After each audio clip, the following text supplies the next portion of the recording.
So today we will be continuing our discussion of Islam. We will actually be tackling some of their theology today, but a little bit of a warning, it's a lot like Roman Catholicism. It's a very deep religion, and we're just going to be kind of skimming the surface, so there's a lot more where people can go down large rabbit holes. So we're not going to cover everything, but we'll definitely touch the basics.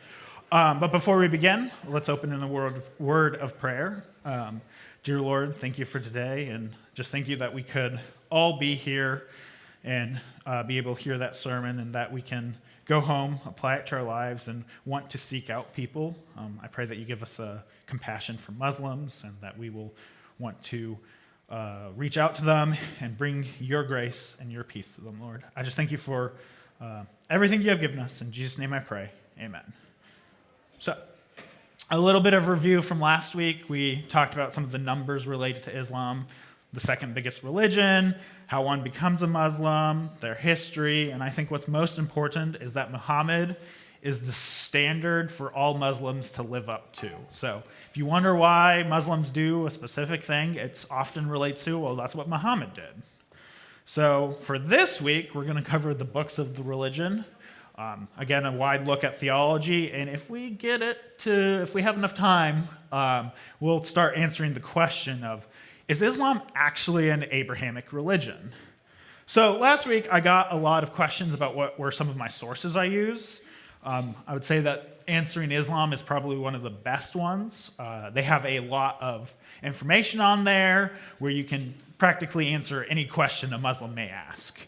So, It's helped me a lot when I've talked with other Muslims about, different things, because everyone's different. They all have something that they'll bring up, and you can't know it all. So it's a really great resource for that. That book I mentioned, Seeking Allah, Finding Jesus, it's written by Nabil Qureshi, another great book, and I think it really highlights. I said they estimate that it takes 7 years for a Muslim to deconvert. I think it really highlights that journey. It's very, very difficult for them to leave, so I find that really interesting. And then the final one is What Every Christian Needs to Know About the Quran. It's by James White. It's a very good book. It will teach you a lot of stuff that I won't even cover, but it is a textbook, as I like to say. It can be very hard to read. So just a little bit of kind of maybe if you want to go deeper than just this class.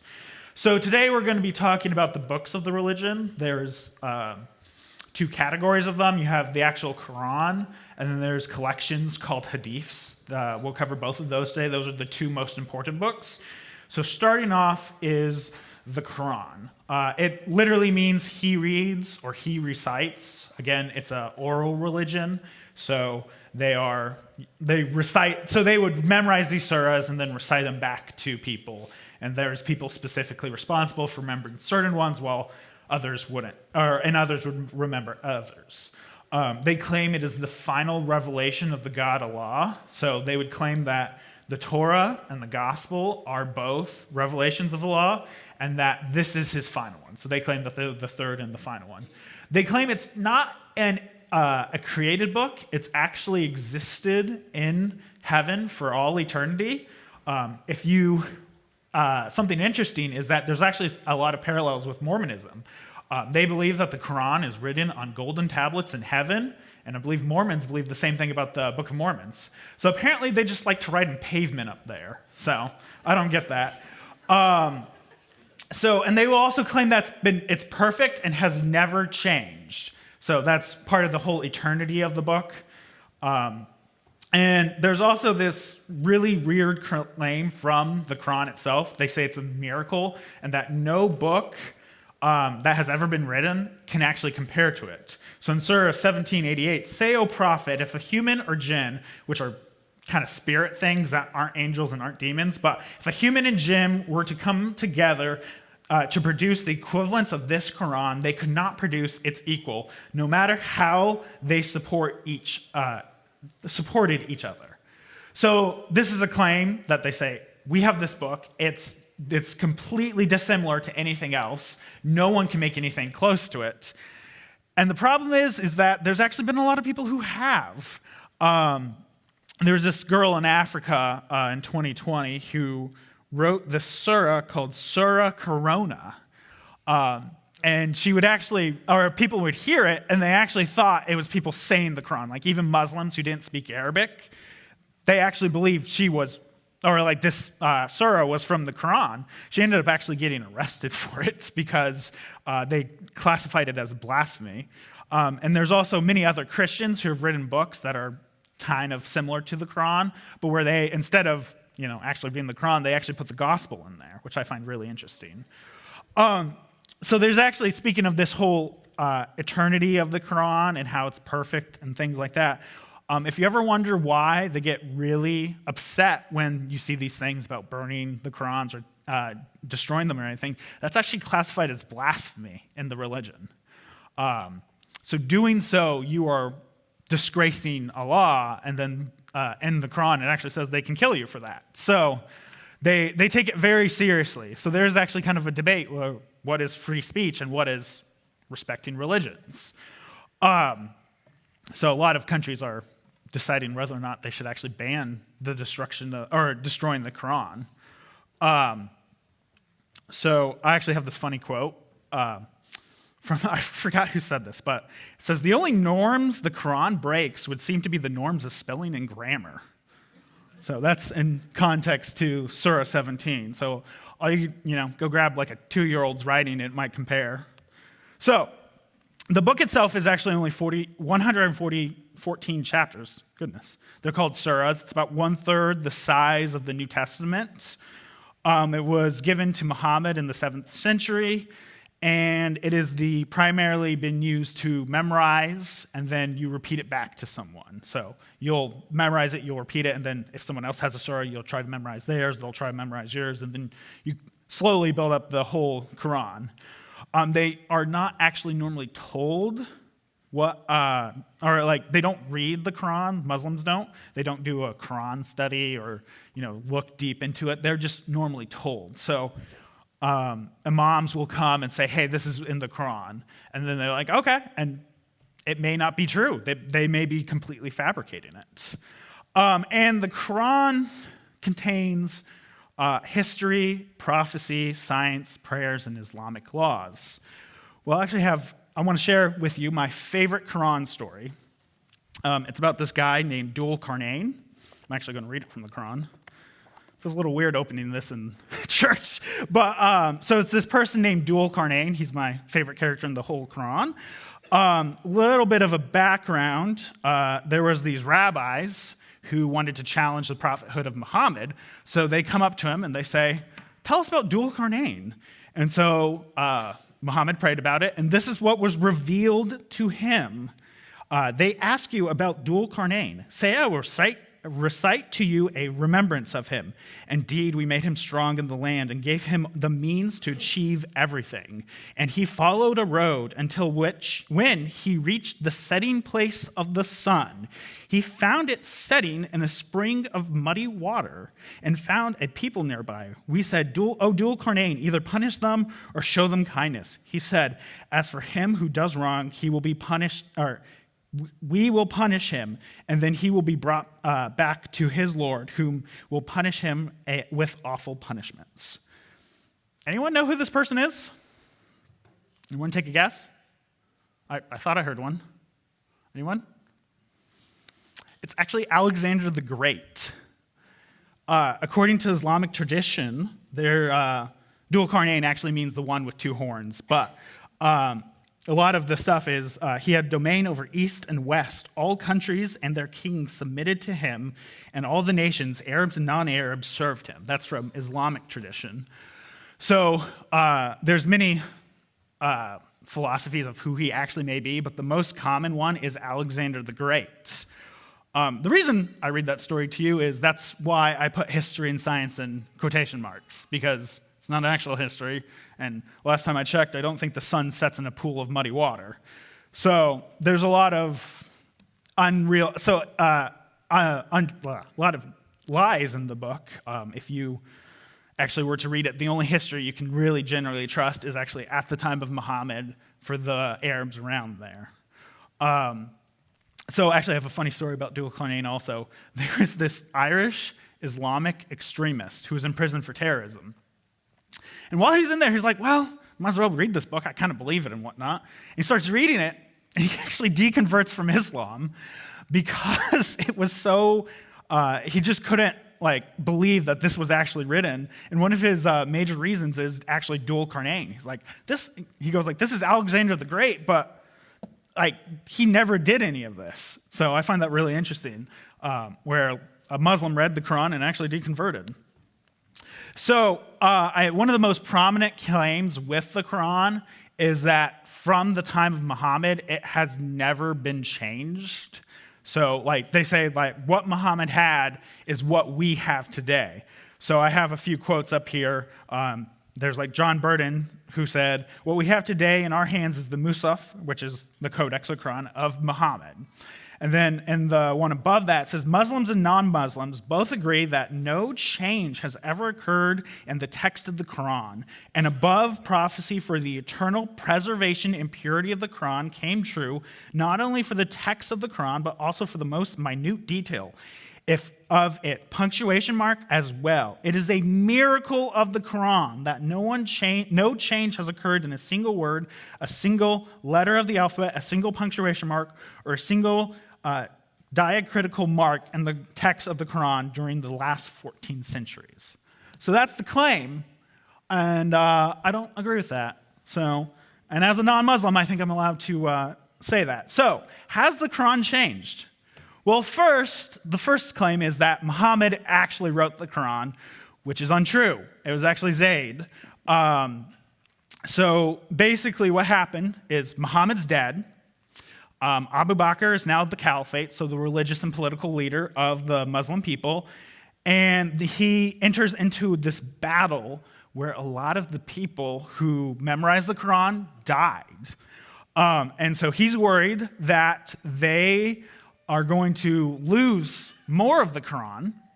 So he calls Zayd in, he's one of the scribes of Muhammad, and he charges him to write or to inscribe the Quran. So, quote from Zayd, Abu Bakr asked, and I said to Umar, how can I do something which Allah's apostle has not done?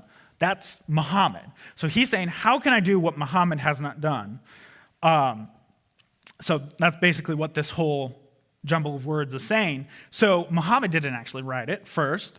Then if we look into that battle, yeah, there we go.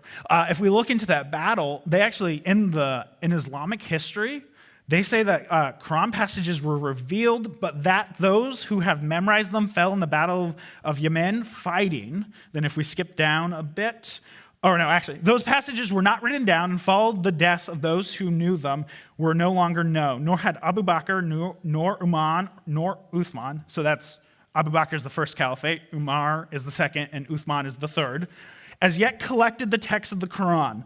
Those lost passages were not to be found with anyone after the deaths of those who had memorized them. So even from the start, they already are losing the Quran. Here we see an example of where they don't even know. They said that they know that there was something that they're missing, but they have no clue. So here's a little history of that. The parts of the Quran were lost in that battle. Abu Bakr requests that Zayd compile the Quran. The Quran is completed in 634 AD. Abu Bakr dies, gives it to Umar, the second caliphate. Then Umar dies, and he gives it to his daughter Hafsa, which is one of Muhammad's wives.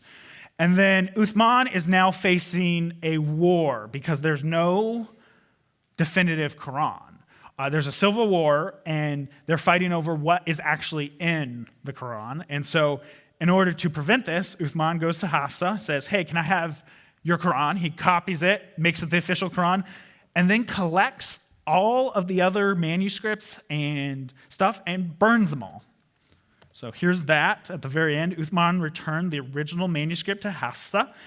Uthman sent to every Muslim province one copy of what they had copied and ordered that all the other Quranic materials, whether written in fragmentary manuscripts or copies, be burnt. So this happened in 650. So we can definitively say that Uthman was the first person to ever burn a Quran. So, hey, there you go. So if you look up the other bolded part, he's afraid, so there's this, during the Civil War, that there'll be differences in the recitation, and that means that there'll be more conflict to come from this. So now they have an official Quran, and it's like, okay, good. It's like, now it's not going to be changed. It's perfect, right? Well, the companions of Muhammad did not agree with Zayd's Quran. So this is Ibn Masud. He's one of the companions of Muhammad.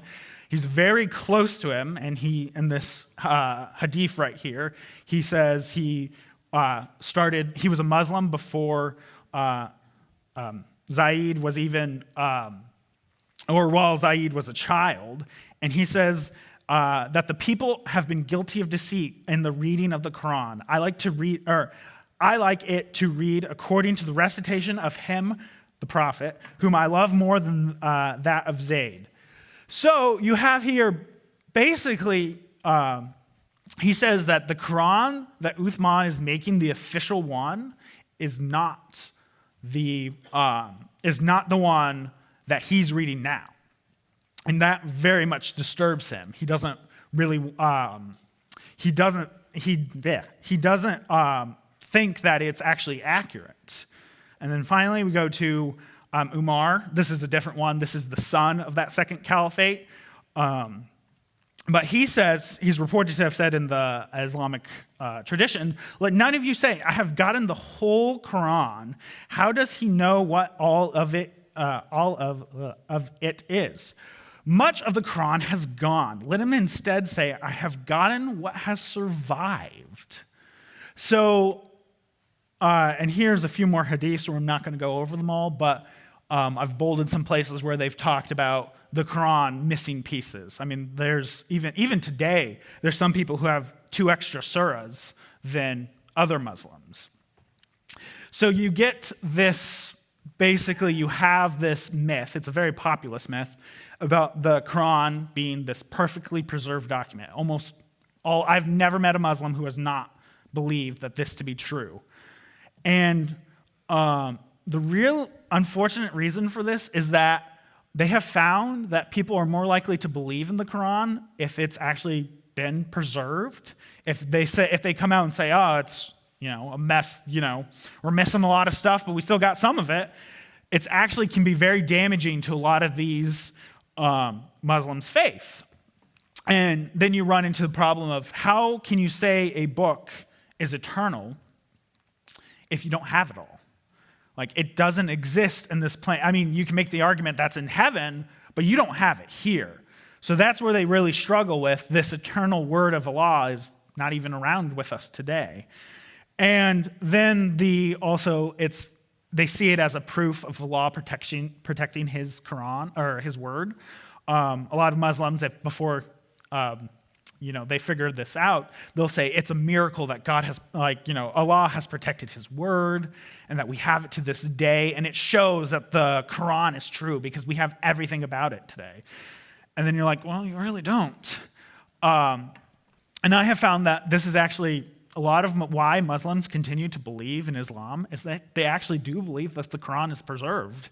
They see it as this major proof that, it's this way of seeing as this amazing book that's existed for all this time, and they think it's this magical, there's actually magic around it. I've actually heard Muslims say that the Quran it actually has protective magic on it, or, well, not magic, they say divine protection from Allah, but it's magic in my eyes. And the unfortunate thing also is in the Quran, there's only one miracle. And it's really weird. It's basically Muhammad has this dream. He goes up to heaven. He gets the 5 daily prayers for Muslims, and he comes back. So I have found that a lot of times Muslims are seeking miracles or trying to find miracles that they can apply to their religion. So there's also this other thing where they talk about how it's a miracle that the Quran has all this science in it because there's a lot of scientific claims in the Quran, and it was way ahead of its time.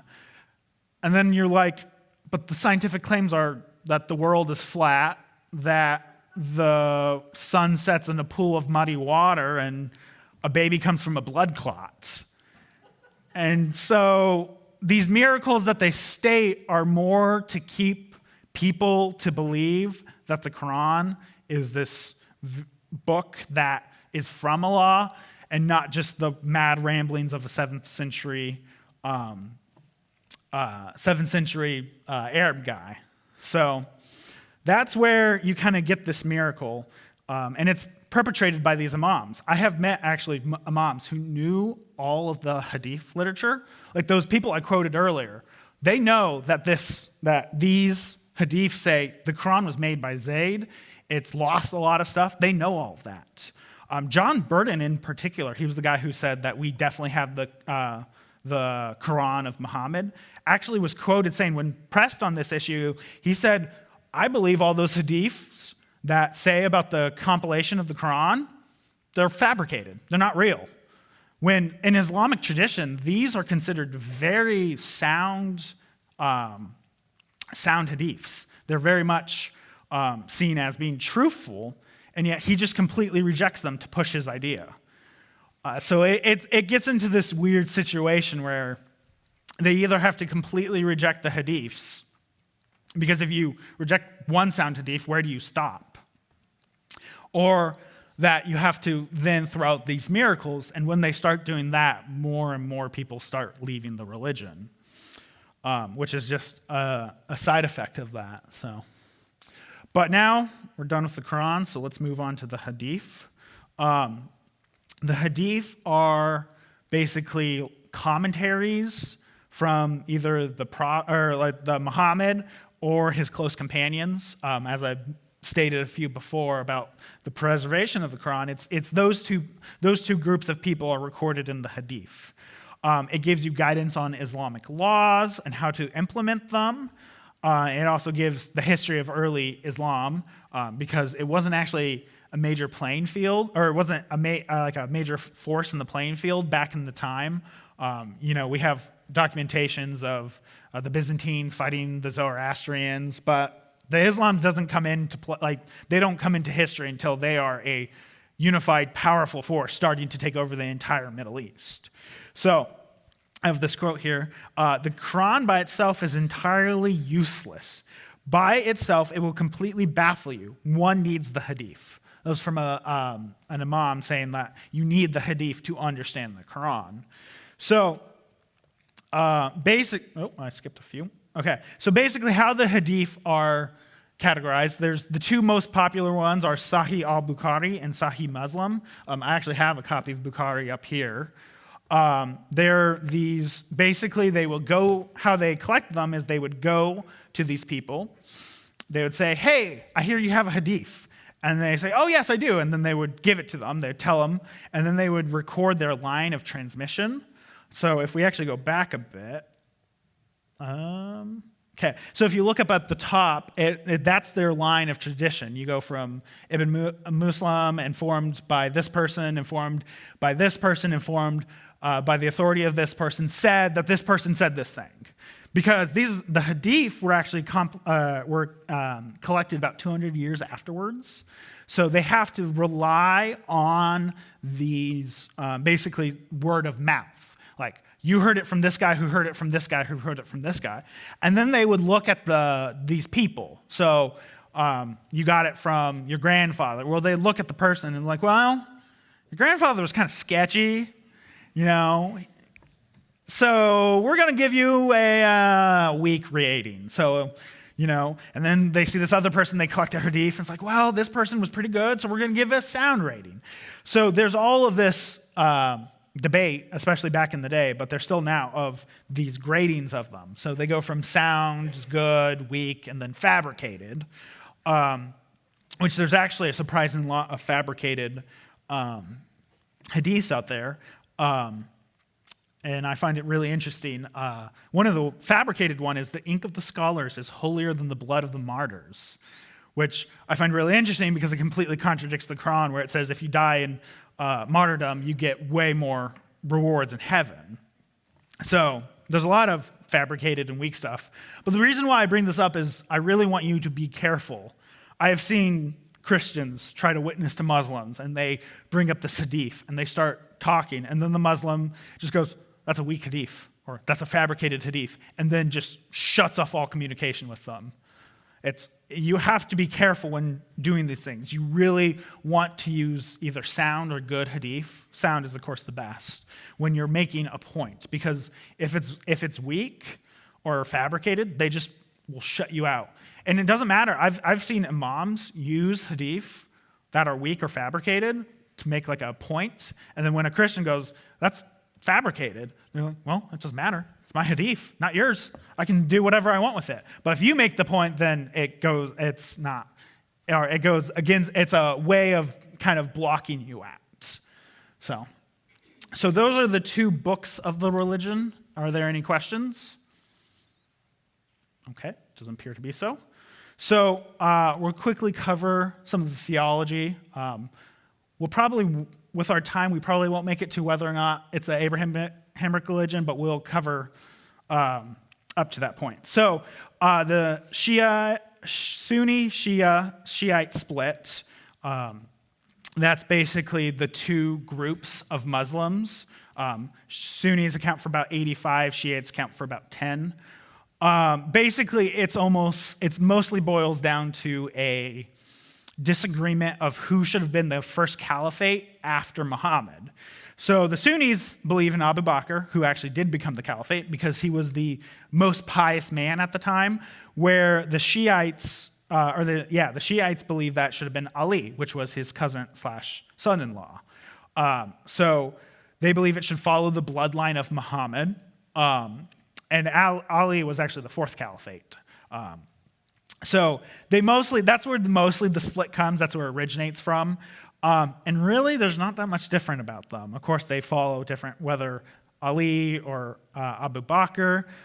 Sunnis do the salat, which is their daily prayers, 5 times a day, while Shiites do it for about 3 times a day. But I really struggle to find differences between them because they're very similar, but they really hate each other. So it's really interesting. It's like, you pray 3 times a day? Well, I'm going to kill you. Like, why? So the 5 pillars of faith, these are kind of the main things, or like the main things to do in the religion. You have the Shahada, which is, we've gone over, it's the proclamation of faith, of Muslim faith. The Hajj, that's they do it once a year. It's basically, they go to Mecca and they will walk around the Kaaba, probably kiss the black stone, do all the stuff. It's called, the Hajj means pilgrimage. That occurs, I have it written down. Apparently I don't. That occurs on a specific month in the Islamic calendar. They actually are based off of a lunar calendar, so it doesn't really line up super well of where you can commit or do the Hajj. If you go outside of it, that doesn't actually classify as doing it for yourself, but you have to do that once in your lifetime to be a good Muslim. The Salat, as I've mentioned, is their 5 daily prayers. This is where they will, these are scripted prayers. They will, it's actually written, like they'll quote Quran verses, and you don't even need to understand what you're saying. As long as you do it, that's fine. And they're supposed to be in Arabic. And they will face Mecca. They'll face Mecca and do these prayers because they believe that this altar, I guess, in Mecca called the Kaaba, basically is like a conduit between earth and God, where their prayers will go there and then go up to God. So that's why they face Mecca. If you ever want to know, some of these Muslims have like those rugs they have. I've seen this one where it actually has a compass built into the rug, where it has Mecca on it, and when you line it up, it doesn't have any other direction, just Mecca written on it, and you have to line it up to make your prayers, I guess, be better. But so that's what they do for prayers. They have the zakat, which is a donation. It's about 2.5% of your money owned throughout the year. And so when Muhammad was a child, he was an orphan. He was actually moved around a lot until he ended up in his uncle's hands, the one who protected him. So he actually had, one of the good things about Islam is he actually had a really soft heart for widows and orphans. And so when you do your zakat, you either need to pay to help orphans and widows or pay to jihad. So that's one of the good things about Islam. Jihad, on the other hand, is a little not great. And then finally, the last pillar is Sawm. It's basically the fasting in Ramadan. It's a month of fasting where you don't actually fast the entire month because that would kill you. What they do is from if the sun's up, then they're not allowed to eat. So from sunrise to sunset, they cannot eat. But so many Muslims, when it's Ramadan, they'll wake up real early and they'll eat a huge meal and then they'll go all day. And then when the sun sets, they'll have this huge feast closing out the day of fasting.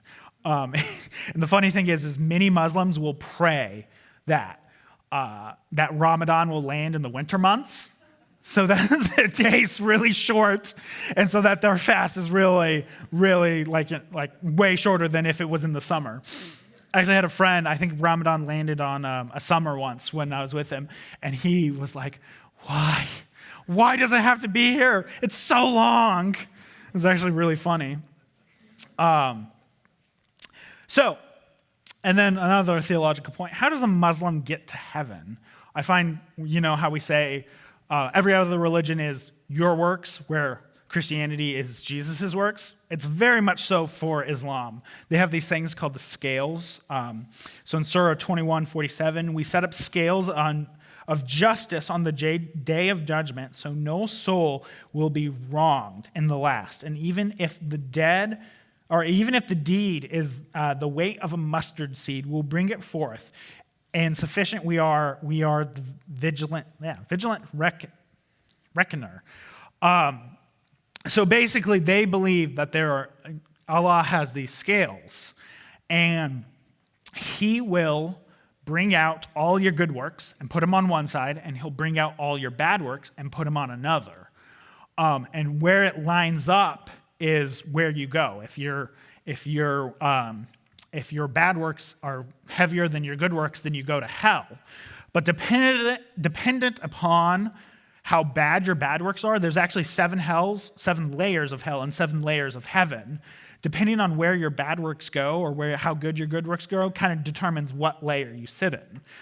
So there's also debate of whether or not you need to be a Muslim to achieve this. I mentioned Muhammad's uncle, I forgot his name, but Muhammad's uncle who protected them when they were in Mecca before he died.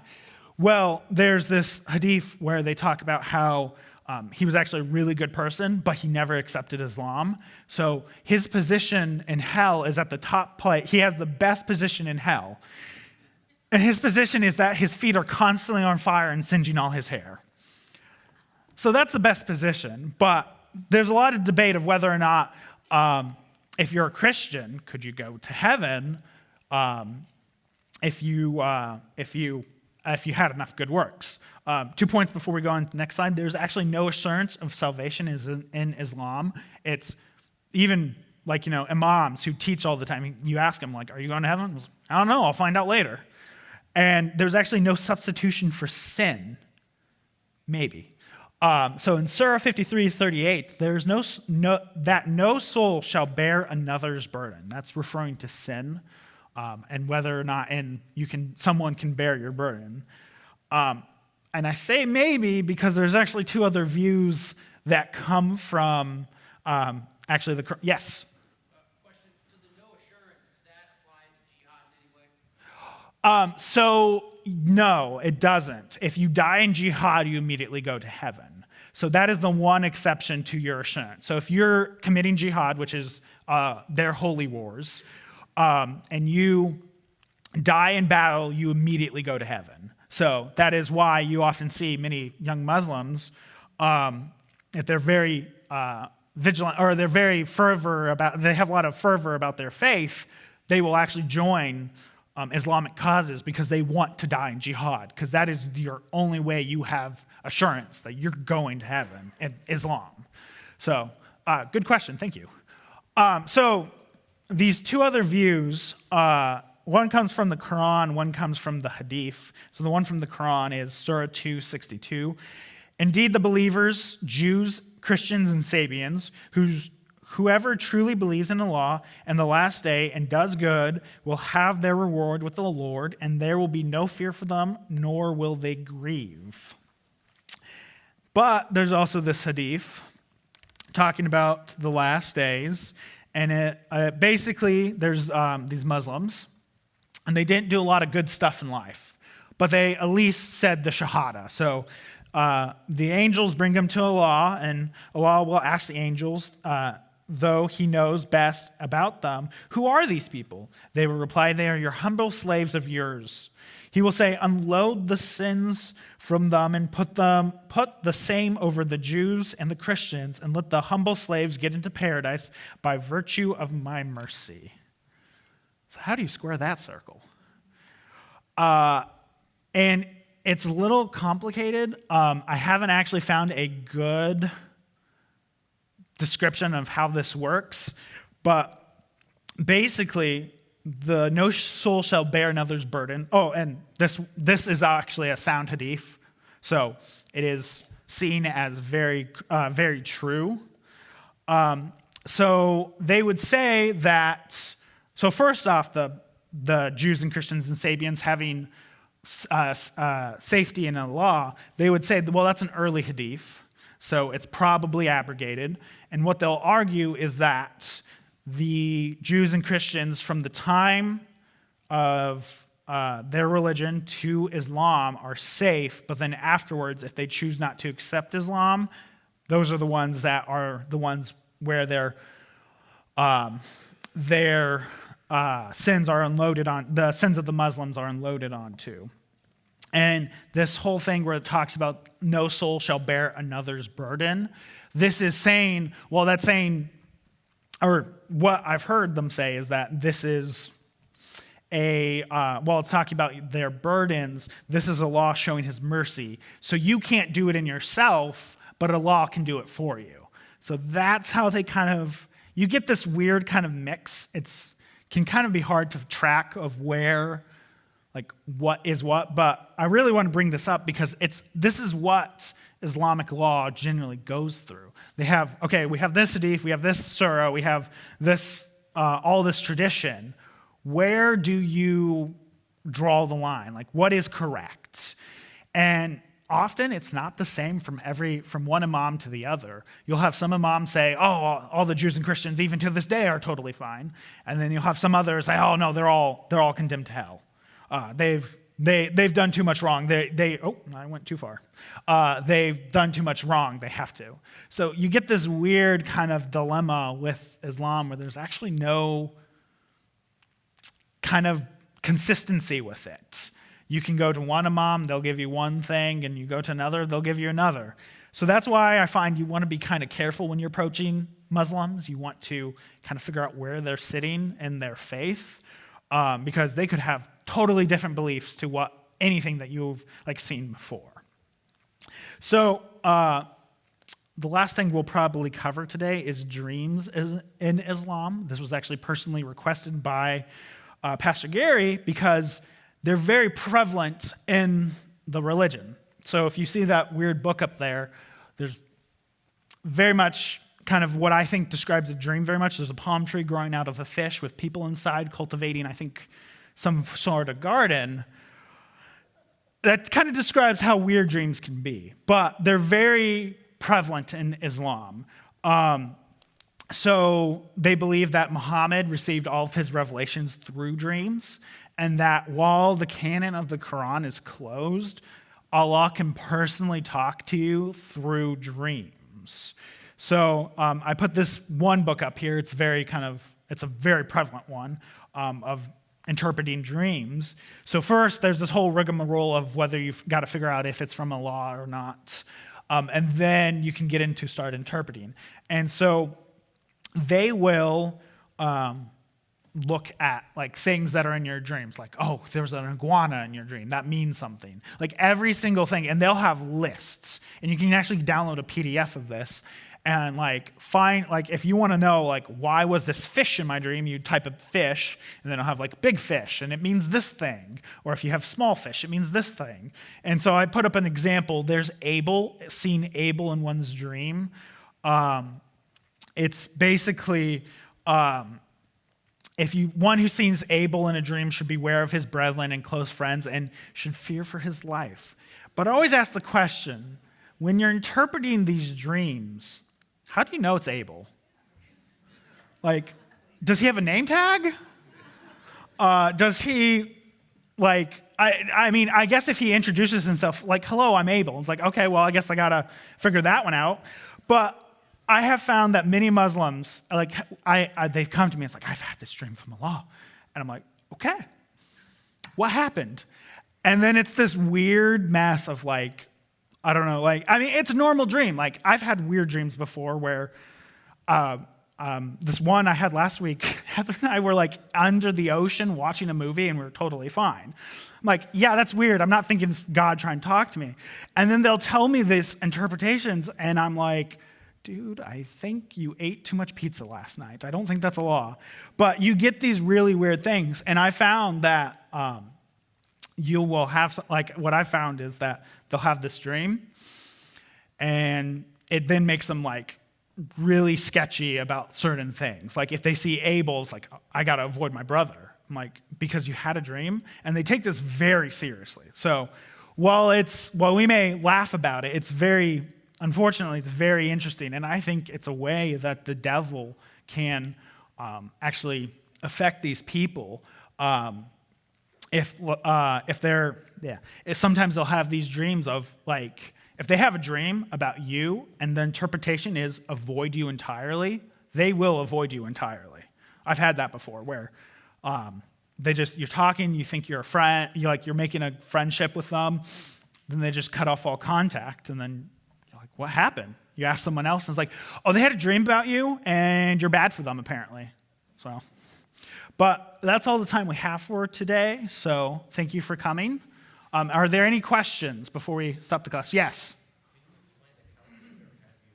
The caliphate? So it's a religious and political leader. So after Muhammad died, Abu Bakr kind of takes the position of Muhammad. Now, he's not prophet, so he's not getting surahs and revealing them, but he's the head honcho of all the Muslims. So he dictates what they do, he plans their battles, he will kind of be the top judge of Islamic judicial practices. So if you can't get something resolved, you'll end up with him eventually. So that's kind of what the caliphate is. They're kind of, it's like the Pope, kind of, but with the political power behind it. So yeah. Any other questions? Okay, I think we're good. Thank you very much for coming.